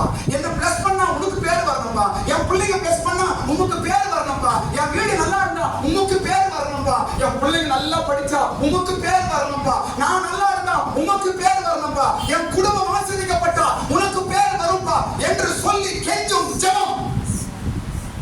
தானியேலின் ஜெபம் ஒரு அருமையா கேட்கிறார் பாருங்க. ஸ்தோத்திரம். இன்னைக்கு உங்க ஜெபம் இந்த ஜெபம் எப்படி இருக்குது? நீதியை சொல்லாத ஜெபம் தான் ஜெபம். நீதியை நினைக்காத ஜெபம் தான் ஜெபம். ஸ்தோத்திரம். மற்றவன் நம்மை போற்றணும், மற்றவன் நம்மை உயர்த்தணும் நினைக்காதீங்க. பெரிய ஆபத்து. எப்போதும் நம்மள மற்றவங்க மூஞ்சி காட்டுறாங்களா, நம்மளை திட்டாங்களா, ரொம்ப ரொம்ப நல்லது. பரலோகத்துக்கு போயிடணும். எந்த அளவுக்கு மற்றவங்களை உயர்த்துறாங்களோ நீங்க பாதாளத்துக்கு போயிருந்தீங்க அர்த்தம். உங்க டேஞ்சர் நினைக்கணும். ஆர்வம் புகழக்கூடாது, உயர்த்தக்கூடாது. ஸ்தோத்திரம். இரக்கம் என்று ஜெபித்தான். கடைசி பகுதி நான் வந்து ஒரு 5 நிமிஷம் முடிச்சது. ஜெபித்த பிற்பாடு ஒரு சரியான ஜெபம் செஞ்சு முடிச்ச பிற்பாடு என்ன நடக்கும்? ஒரு 5 விஷயம் நான் சொல்றேன். சீக்கிரம் முடிச்சிடும். தானியேல் ஜெபிச்சு முடித்த உடனே 5 காரியம் நடக்கும். நாமும் கூட ஒரு ஆர்டரா ஜெபிச்சு முடிச்ச உடனே இந்த 5 காரியம் நடக்கும். அதுதான் சரியான ஜெபம். உன் ஜெபம் பதிலையும் கொண்டு வந்தது. உன் ஜெபம் ஆண்டவர் கேட்டார் என்று அர்த்தம். எப்படி கண்டுபிடிக்கிறது? என் ஜெபம் சரியான ஜெபம், என் ஜெபம் ஆண்டவர் கேட்டாரு, என் ஜெபம் தேவனுக்கு பிரியமான ஜெபமா, ஜெபம் பண்ணி முடிச்சிட்டப்பா, திருப்தியா நம்ம எழுப்பி பெற வேண்டும். பாருங்களேன், நீங்க ஒரு 1/2 மணி நேரம் 1 மணி நேரம் ஜெபிக்க வச்சுட்டீங்க. ஜெபிச்சு எழுந்து முடியாம நம்ம வெளியே வரணும். அப்படி இருக்கணும் ஜெபம். அதான் ஜெபம். அதாவது ஆண்டவர் உன்னை ஜெபத்தை குச்ச பண்ணிடணும். சரி, ஜெபம் முடிச்சு எழுப்ப முடியாது. வர முடியல ஜெபத்துக்கு. இதுதான் ஜெபம். நீங்க ஆண்டவர் விட்டு வெளியே வர முடியாம இருக்கணும். அதுதான் ஜெபம். போனவங்க அதாவது சொல்றாங்க, அதான் போன பக்கத்தில் வச்சுக்கங்க. அவங்க கூப்பிடுவாங்க, ஏதோ இப்படி ஒரு டாக்ஸ் ஆடி ஜெபம் பண்ணுவாங்க. எப்படி? இதனால தான் ஜெபம் நம்மளுக்கு ஒரு ஆர்வத்தை கொடுக்கிறது இல்லை. ஜெபம் ஒரு தேவ பிரசன்னத்தை அனுபவிக்க முடியாமல் செய்கிறது. ஜெபம் செய்த முடிச்ச உடனே நமக்கு 5 காரியங்கள் நடக்கும். நம்பர் 1, தானியேலுக்கு முதல் காரியம் என்ன தெரியுமா? தேவ தூதன் தொட்டார். ஜெபம் முடிஞ்ச உடனே தானியேலுக்கு என்ன நடக்குது? தேவதூதன் தொட்டார். தேவதூதன் தொட்டார். படிக்கலாம். காபிரியேல் வேகமாய் பறந்து வந்து அந்திபலியின் நேரமாகிய வேளையிலே என்னை தொட்டார். என்னை தொட்டார். ஜெபம் முடிய போது தேவதூதன் தானியேலை தொட்டுட்டார். முடிஞ்ச உடனே முடியும் போது தொட்டப்படுது. எப்படி இது? நாம ஜெபிச்சு முடிஞ்சவங்க இது நடக்குதா? எனக்கு இப்ப நீங்க 1/2 மணி நேரம் 1 மணி ஜெபம் பண்ணி முடிக்கிறீங்க. இந்த அனுபவம் நடக்குதா? தேவதூதன் தொடராங்க. இப்படி இந்த தொடப்படுவீர்கள் என்றால் எப்படி உணர்வது என்றால் நான் சொல்ல பாருங்க. எப்படி உணர்றது? ஒருவேளை தேவதூதன் என்னை தொடுறார், என்னை தொட்டுட்டாரு ஜெபம் பண்ணார் என்றால் உங்க ஜெபம், உங்களோட ஜெபத்துல சோர்வு இல்லாமல் உற்சாகத்தை உண்டாகும். அப்படி என்றால் தேவதூதனுடைய தொற்றிருக்கிறார் என்று அர்த்தம். அவன் பாருங்க, ஒருவேளை ஜெபம் பண்ணும்போது கொஞ்சம் ஒரு மாதிரி அப்படின்னு நல்லா ஆரம்பிச்சிருப்போம். கொஞ்ச நேரம் போக போக போக போக போக போக போக இதை முடிக்கிற நேரத்துல உங்க ஜெபம் எப்படி மாறுது? சொல்லுங்க, எப்படி மாறுது? உற்சாகம். சோர்வு போயிடுது, உற்சாகம். அப்படின்னா காரணம் என்ன? நீங்க தொடப்படுறீங்க. அந்த கையை தட்டுங்க. தேவதூதன் உங்களை தொடுகிறார், நீங்க தொடப்படுகிறீர்கள் என்று அர்த்தம். ஏன் அப்படி சொல்றேன்? இந்த மாதிரி இப்ப நம்ம தம்பி இருக்கிற இருக்கிறார், இப்ப நிக்கிற, இப்ப நான் தொட்ட உடனே என்ன பாக்குறேன். தொட்ட உடனே அவன் எண்ணத்தை என்ன உணர்றாரு? ஒரு உணர்வை உண்டாது. அப்படின்னா தொட்டா என்ன உணர்வு? என்ன உண்டாகுது? ஒரு உணர்வு உண்டாகுது. உடனே நீ அலாட்ட பாரு. இப்படி கோயிலுக்கு ஒரு தொட்டா என்ன ஆகும்? உற்சாகமா இருக்காது, உணர்வு.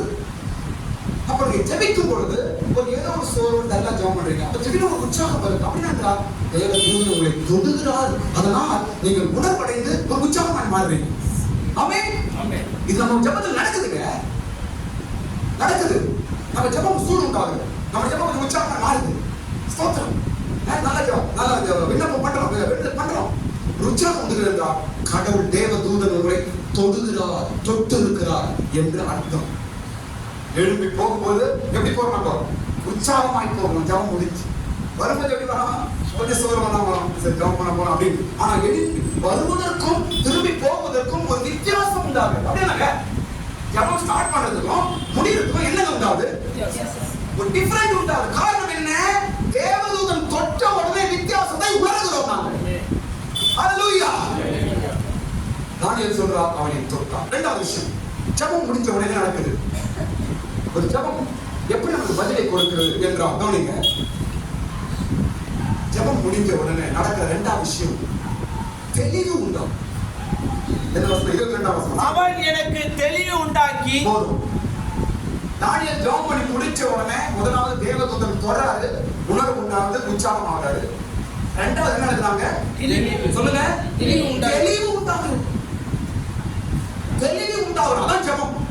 உங்க ஜெபத்தை கடவுள் கேட்டிருக்கிறார் என்பதற்கு அடையாளம் என்ன? அர்த்தம் என்ன? ஒருவேளை குழப்பத்தோடு வந்து உட்கார்ந்து இருக்கலாம், ஆனா திரும்பி போக எப்படி போனோம்? தெளிவு. தெளிவு. ஜெபத்தின் பதில், உன் ஜெபம் கேட்கப்பட்டிருக்கிறது, கடவுள் உன் ஜெபத்தை கேட்டிருக்கிறார் என்பதற்கு அடையாளம் ஜெபத்தை முடிச்சு நீங்க போகும்போது தெளிவாய் போகிறீர்கள். எந்த காரியத்துக்காக ஜெபம் பண்ணீங்களோ அதுக்கு ஒரு தெளிவு வருகிறது. எந்த காரியத்துக்காக ஜெபித்தீர்களோ அதற்கு ஒரு தெளிவு உண்டாகும். பயம் இல்லை. வரும்போது சில விஷயத்துக்காக பயந்து ஜெபம் பண்ணோம், இப்ப பயம் இல்லை, குழப்பம் இல்லை, தெளிவு. ஸ்தோத்திரம். இது சரியான ஜெபம். நீங்க ஒரு மணி நேரம் ஜெபிக்கிறீர்கள் என்றால் இதெல்லாம் நடக்கும். உங்களுக்கு நல்ல ஆர்டரா சரியா வந்து உட்கார்ந்து ஆயத்தம் வந்து உட்கார்ந்து அரை மணி நேரமும் 3/4 மணி நேரமும் உங்க டைம் உங்களுக்கு நீங்க உட்கார்ந்து ஜெபிக்கும் பொழுது ஒரு தெளிவை கடவுள் உங்களுக்கு தருது. ஸ்தோத்திரம். குடும்பத்துக்காக ஜெபம் பண்றீங்க, ஜெபம் முடிஞ்ச ஒரு தெளிவு உண்டாகுது. பிள்ளைகளுக்காக ஜெபம் பண்றீங்க, ஜெபம் முடிஞ்ச ஒரு தெளிவு உண்டாகுது. கணவனுக்காக ஜெபம் பண்றீங்க, ஜெபம் முடிஞ்ச ஒரு தெளிவு உண்டாகுது. சில காரியங்களுக்காக ஜெபம் பண்றீங்க, தெளிவு உண்டாகுது. ஆமென். மூன்றாவது காரியம், ஜெபம் முடிஞ்ச உடனே நமக்கு நடக்கிற மூன்றாவது காரியம். மூன்றாவது காரியம் என்னங்க? மூன்றாவது காரியம் அறிவு கிடைக்கிறது. படிங்க சீக்கிரம். 22 வசனம். தானியேல், உனக்கு அறிவை உணர்த்தும்படி இப்போது புறப்பட்டு வந்தேன். மூன்றாவது காரியம், ஜெபம் முடிஞ்ச உடனே நமக்கு நடக்கிற மூன்றாவது காரியம் சொல்லுங்க. அறிவு உணர்த்துகிறது. சொல்லுங்க, எல்லாரும் சொல்லுங்க. அறிவு. அறிவு. அறிவு. படிச்சாதான் அறிவு. உயர்ந்த படிப்பட்டா அறிவு. நான் நினைக்கிறோம் ஓகே தான், நான் இல்லைன்னு சொல்ல. அதை காட்டிலும் உன்னத அறிவு ஜெபத்தில் கடவுள் தருகிறார். கையை தட்டுங்க, கடலை தட்டுங்க. ஒரு ஜெபிக்கிற மனுஷனுக்கு கடவுள் உன்னத அறிவை கொடுக்கிறார். அறிவு என்ன கிடைக்குது? ஜெபிக்கிற மனுஷன். நான் எவ்வளவு பேரை பார்த்திருக்கிறேன், படிக்கவே தெரியாது, படிப்பறிவே கிடையாது, ஆனா அவங்க பேசுற வார்த்தைகள், அவங்க செய்யற டிசிஷன், அவங்க எடுக்கிற தீர்மானங்கள் எல்லாம் ரொம்ப கரெக்டா இருக்கும். காரணம் ஜெபம். ஜெபம். என்ன பாருங்க, என்ன கவனிங்க. கிறிஸ்தவர்கள் சொல்லக்கூடாத ஒரு வார்த்தை சொல்ல கவனிங்க. எனக்கு படிப்பறிவே இல்லை அப்படின்னு கிறிஸ்தவ சொல்லது கூட. என்ன கவனிங்க. ஒருவேளை படிப்பு கம்மியா இருக்கலாம், படிக்காமல் இருக்கலாம். நீங்க படிப்பறிவு இல்லாதவர்கள் என்று வெளியே சொல்லக்கூடாது. அந்த வார்த்தை யூஸ் பண்ணாதீங்க. நீங்க செய்ய வேண்டிய ஒன்றே ஒன்று ஜெபம். நீங்க ஜெபிச்சு பாருங்க. உங்களை பார்த்தவொடனே நீங்க செய்யற காரியத்தை பேசுற இடத்தை வச்சு அவன் கேட்பான், சார் என்ன பிரச்சனை சார்? அவன் கேட்பான். ஏன்னா உங்க வேலைகள் உங்களுடைய காரியங்கள் அப்படி இருக்கும். ஆமென். ஒரு பாஸ்டருங்க, சூப்பர் பயங்கரமான பிரசங்கி. பாஸ்டர் டேவிட் ராணி இறந்துட்டார். பழைய பாஸ்டர் நாட் வெயிட்டர் மதுரைக்காரனை இறந்துட்டார். அவ்வளவு அருமையா பிரசங்கம் பண்ணுவார். சாட் கட்டி அவ்வளவு கிளீனா ப்ரொஃபசர் காலேஜ்ல எப்படி டீச் பண்ணி எப்படி அவங்களுக்கு புரிய வைக்கிற அப்படி பிரசங்கம் பண்ணுவாங்க. அவர் சூப்பரா இருக்கும். பாஸ்டர் டேவிட் ராணி இறந்துட்டாரு. அவர் இல்ல, இறந்துட்டாரு. ஒரு நாள் பிரசங்கம் முடிச்சுட்டு இறங்கி வரான். இறங்கி வந்தானே அவர்கிட்ட வந்து கேட்கறான், பாஸ்டர் ரொம்ப நல்லா இருந்துச்சு, எந்த பைபிள் காலேஜ் படிச்சீங்க அப்படி கேட்டான். எந்த காலேஜ்ல நீங்க படிச்சு எங்க நீங்க பைபிள் காலேஜ் முடிச்சீங்க, ரொம்ப நல்லா சப்ஜெக்ட் சொன்னான். அவர் சிரிச்சாராம். நான் என்னங்க படிச்சேன், நான் மல்லிகண்ட வேலை செஞ்சேன்.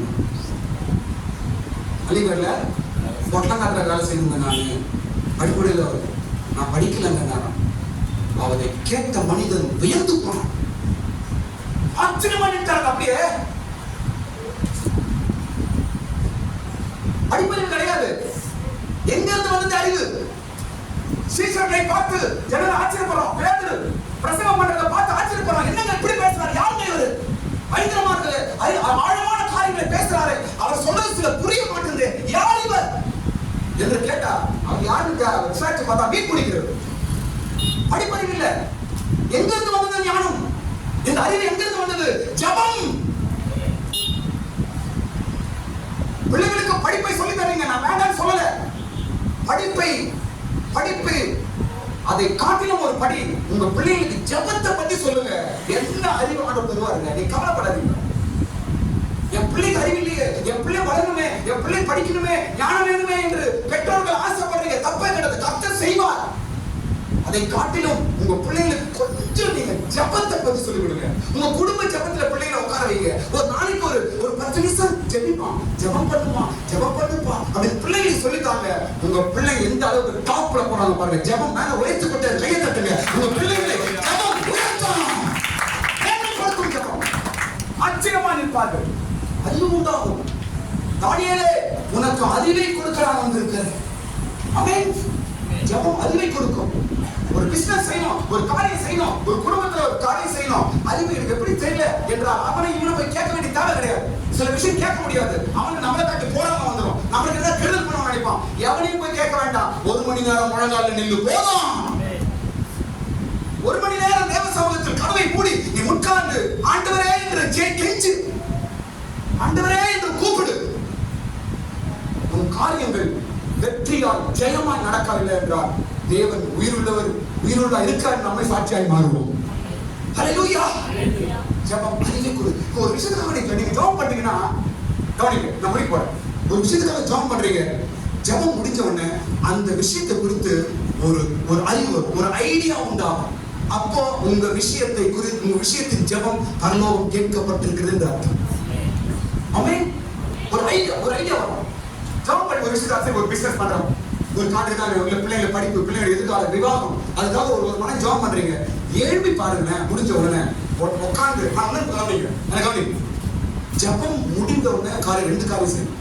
நான் அப்புறம் சொல்றேன். அது ஒரு காரியம், ஜெபம் முடிஞ்சு அட்லீஸ்ட் ஒரு 5 நிமிஷம் அமைதியா உட்காரணும். எழுந்த உடனே டான்ஸ் போட்டு குதிக்கலாம் பண்ணக்கூடாது. அங்க போட இங்க ஒரு 5 நிமிஷம் உட்காரணும்.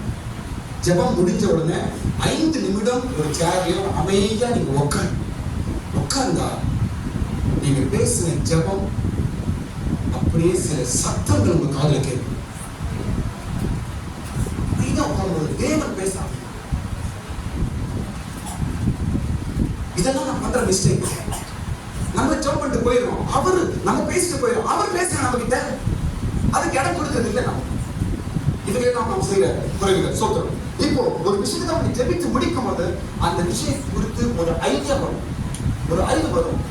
அப்படி என்றால் தேவன் உன் ஜெபத்தை கேட்டு அதுக்கு ஏதோ ஒரு காரியம் செய்கிறார் என்று ஒரு ஐடியா தருவார்.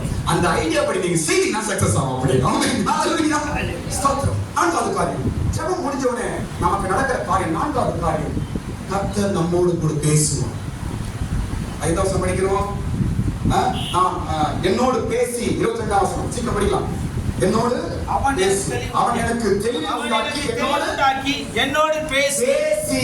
ஜெபம் முடிந்த உடனே நடக்கிற 4வது காரியம், கர்த்தர் பேசுவார். அதனால எழுந்து ஓடிக்க கூடாது. நீங்க என்ன கவனிங்க. அநேகர் பண்ற மிஸ்டேக் தான். 1 மணி நேரம் 3/4 மணி நேரம் ஜெபம் பண்றீங்க. ஜெபம் முடிஞ்சோன்னு போயிட்டு அந்த பிரச்சனை அப்படி போயிடுறீங்க. தப்பு. இவ்வளவு நேரம் 1/2 மணி நேரம் நீங்க என்ன பண்ணீங்க? கர்த்தரோட நீங்க பேசுனீங்க.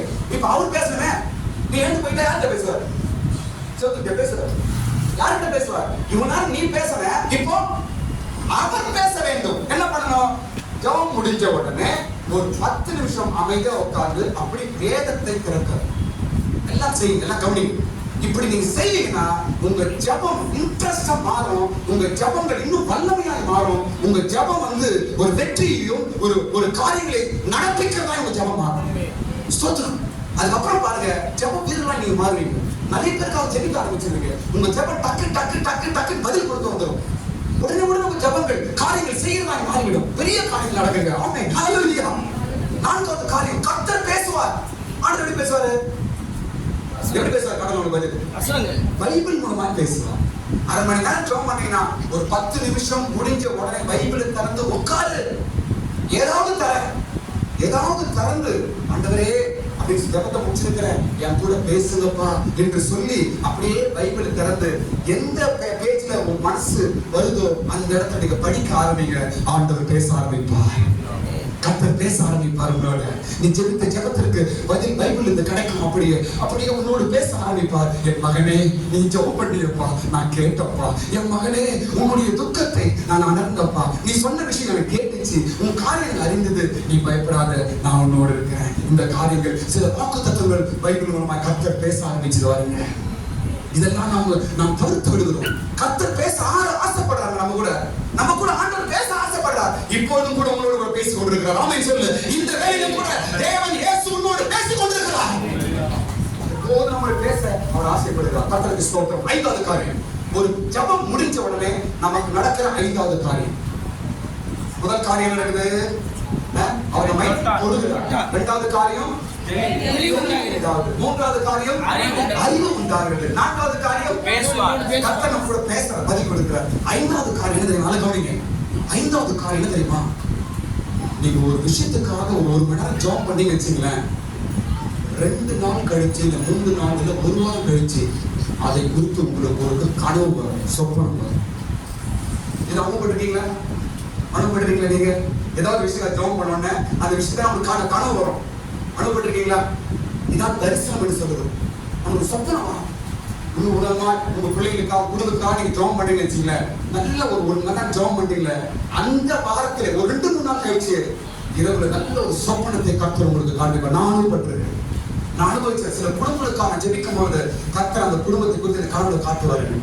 கர்த்தருக்கு ஸ்தோத்திரம். அவங்க நிலம் எடுக்கிறாங்க, இப்படி இருக்குது, அவங்க அதை ஜெபம் பண்ணு, அவங்களுடைய காரியங்களை கர்த்தர் அநேக விஷயங்களை வெளிப்படுத்தி இருக்கிறார்.